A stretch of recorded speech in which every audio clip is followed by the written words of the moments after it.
आज का ये एपिसोड शुरू करने से पहले एक छोटी सी बात। क्या आप भी अपना पॉडकास्ट बनाने की सोच रहे हैं? तो एंकर ट्राई कीजिए। ये पॉडकास्ट बनाने का सबसे आसान तरीका है। नंबर 1, ये फ्री है। नंबर 2, इसमें कई सारे ऐसे टूल्स हैं जो आपको अपने फोन और कंप्यूटर पर रिकॉर्ड और एडिट करने की फैसिलिटी देते हैं।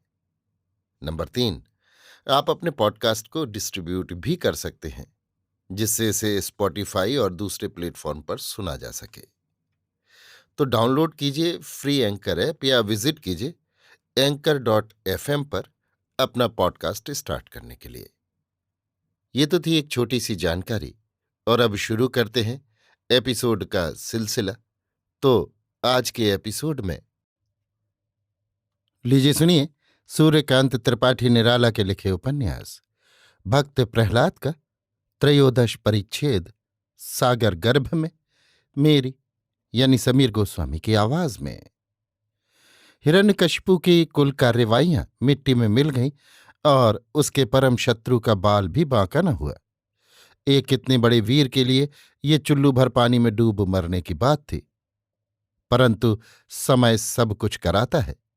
जिसके सामने देवेंद्र का मस्तक भी नीचा हो जाता है, आज एक बालक से उसका कोई बस नहीं चलता। वो सब उपाय करके हार गया, परंतु सफलता तक उसकी पहुंच न हो सकी। इस सोच विचार में हिरण्यकशिपु की भूख प्यास भी मिट गई। रात को आंख भी न लगने लगी। आठों पहर बेचैनी में गुजरने लगे। मंत्रियों को राजा की दशा पर बड़ी चिंता हुई। आखिर बहुत कुछ आपस में परामर्श करके उन लोगों ने निश्चय किया कि राजा से प्रहलाद को समुद्र में डुबाने की बात चलकर कहें। इससे प्रहलाद का बचना अवश्य ही असंभव होगा। मंत्रिमंडल हिरण्यकशिपु के पास आया और उसे चिंतित भाव से उदास बैठा हुआ देखकर हृदय को बड़ी चोट लगी। सबने एक स्वर से चिंता दूर करने का परामर्श दिया और साथ ही अपना हाल का सोचा हुआ मृत्यु का नुस्खा भी उसके सामने पेश किया। नुस्खा निहायत लाजवाब था। हिरण्यकशिपु बहुत प्रसन्न हुआ। मंत्रियों को खूब उसने धन्यवाद दिया। अगले दिन उसके अनुसार काम करने की सबको चेतावनी भी दे दी। सुबह हुआ, नगर भर में खबर फैल गई कि आज प्रहलाद को पहाड़ी पर से समुद्र में ढकेल कर मारने का निश्चय किया गया है। देखने के लिए लोग उतावले हो गए। समुद्र तट पर लाखों आदमी इकट्ठे हो गए। अपने सभासदों सहित हिरण्यकशिपु भी प्रहलाद की मृत्यु देखने के लिए आया। उधर प्रहलाद के हाथ पैर बांध छाती से एक शिला कसकर कुछ आदमी पहाड़ी पर उन्हें उठा ले गए। नीचे समुद्र अगणित जिह्वाएं पसारे तांडव नृत्य कर रहा था। तरंगों की भैरव गर्जना सुनकर आतंक से आत्मा कांप उठती थी। तट पर के मुग्ध दर्शक सोचते, ये न जाने किसके लिए अनादिकाल से लगातार गर्जन हो रहा है। हिरण्यकशिपु ने नीचे से एक बार पहाड़ी की चोटी पर आंख उठाकर देखा। उसके सिपाही उसकी ओर टकटकी लगाए आज्ञा प्राप्ति के लिए ताक रहे थे। प्रहलाद को गिराने के लिए उन्हें हाथ के इशारे से हिरण्यकशिपु ने आज्ञा दी। फिर क्या था, उस निरीह बालक को उच्च शिखर से घातकों ने समुद्र गर्भ में छोड़ दिया। करोड़ों आंखें प्रहलाद को उत्सुकता भरी दृष्टि से देखने लगीं। सबने सोच लिया था कि अब की प्रहलाद का बचना सर्वथा असंभव है, परंतु जिसे परमात्मा उबारने वाला था, संसार उसका शत्रुताचरण करके क्या बिगाड़ सकता था। प्रहलाद उतनी ऊंचे से गिरे तो समुद्र के तरंगोत्थित मृत्यु गर्भ में, पर उन्हें चोट जरा भी कहीं न लगी, जैसे रुई के एक ढेर पर गिरे हों। गिरने के साथ ही हृदय का शिलाबंधन अगोचर न जाने किसने आकर खोल दिया। हाथ पैरों के बंधन भी ढीले होकर अलग हो गए और उन्हें बचाने के लिए बहुत बड़ा एक स्वर्ण कमल समुद्र के वक्ष स्थल पर उन्हें लेकर तैरता हुआ नृत्य करने लगा।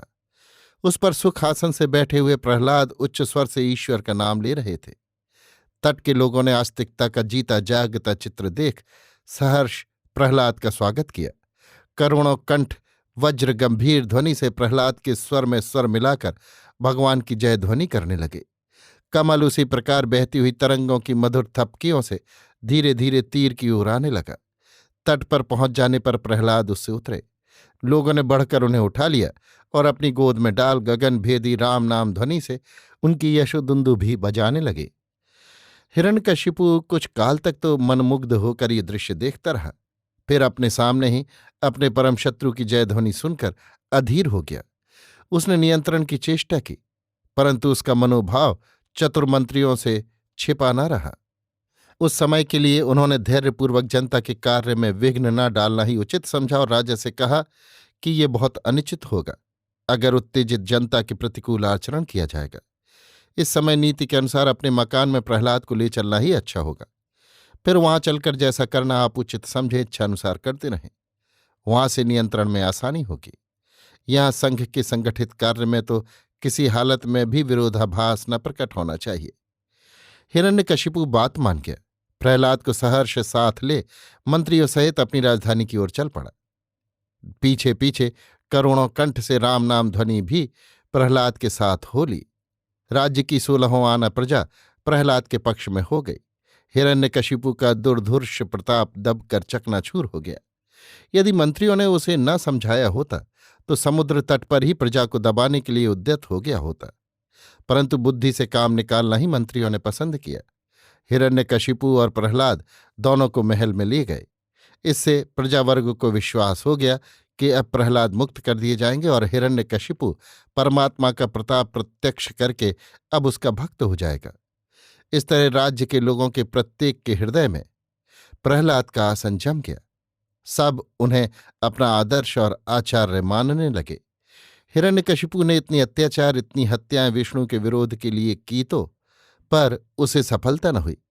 अंत में प्रहलाद की ही विजय हुई और वैष्णव धर्म का प्रचार बढ़कर फलने फूलने लगा। अभी आप सुन रहे थे सूर्यकांत त्रिपाठी निराला के लिखे उपन्यास भक्त प्रहलाद का 13वां परिच्छेद सागर गर्भ में, मेरी यानी समीर गोस्वामी की आवाज में।